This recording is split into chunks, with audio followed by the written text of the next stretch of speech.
again, I was just sort of at an event. I had some people, hey, I really love listening to the show. And man, more people should be listening to you guys or whatever else, because you guys have so much value to offer, which I really those appreciate. Comments, by the way. But then he finished up with, God, there's just too many fat asses in the world. And, they just need to be gone. It would be a better place if they weren't here. And I'm like, look, man, I go, I don't know how much sense that makes. It's not our world. That's not where we're at. We should, in my head, I'm also going, in my head, I walked away from that going, dude, how do we break through? Like, how do we change this mindset while not being afraid of offending people, at the same time, not being insensitive to it. And educating as well. Yeah. Right? I mean, I don't know. CeCe, what's your take?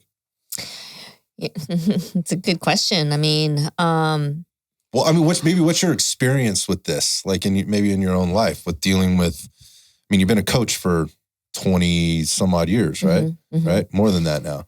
Like, I want to be a resource for individuals. I let people know that I'm a resource for them. I don't want to, and I what's the word? What's the word as far as like sign off on their bullshit? That's the words. That's great. No, that's great. But I can't want it more for them than they want it, and there've been times in my professional journey where I really wanted it for that person and they haven't wanted it as much as I wanted it. And it's unfortunate to say, but it's at that point where I've got to take a step back and I'm here for you and you let me know when you're ready. In the meantime, I'll support you in whatever way that you want me to support you. And sometimes that's them just coming in and going through a workout and lead the horse to water, but you can't make them drink.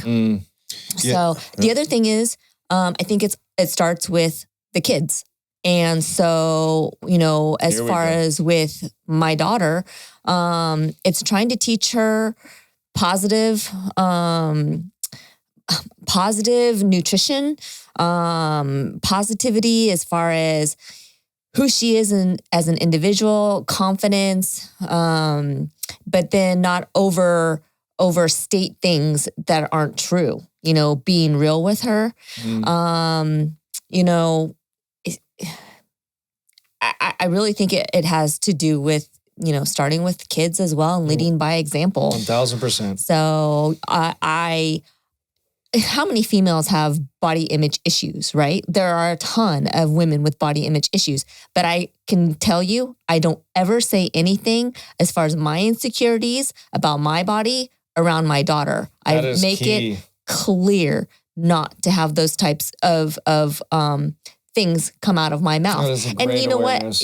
But it's taken me a long time to get there because I haven't always been comfortable in my own skin. So, and everybody, it's normal to have your up days and your down days as far as how you're feeling about yourself. But you know what? For the most part, I really like who I am. Mm-hmm. And it's taken me a while to get here because I haven't always been this healthy. I was very unhealthy for a very long period of time. So, especially when you're taking care of other people.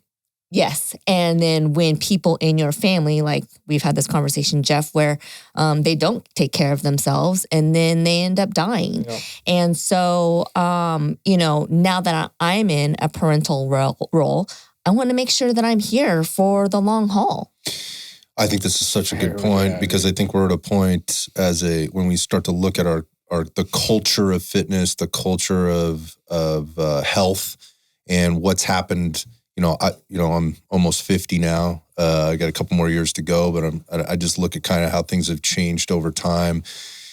Going back to the kids piece and the adults and their engagement or involvement with helping kids be healthy, feel healthy, ultimately over the longer term. It's down-regulated. It's definitely changed. It's definitely changed. And I think what we have now is we have a large population of parents, right, that have kids, young kids, that are now in a much different situation than maybe you or I were, CeCe, or maybe even you, Jeff. We got several years on you, but my point there being is like they were cutting out PE, they were cutting out other things that helped kids feel empowered, feel good about themselves, figure out who they are. Like I'll give a perfect example. Like when I went into high school, one of the things that I really wanted to do was I wanted to take metal shop. Well, they cut that shit out. It was only offered one class per day. So I was like, okay, well, I can't take that. Let me get into wood shop. Nope, can't do that either because they cut that down to one class. They got per day. rid of the trades. They Why? got rid of auto shop. They got rid of drafting. They got rid of a lot of the art programs. I was fortunate. I think they got rid of like home ec as well. They made people think that trade schools were bad. And I mean, to be honest, let's be real. They're some of the most solid industries. The backbone of this country. So like you're a plumber, right?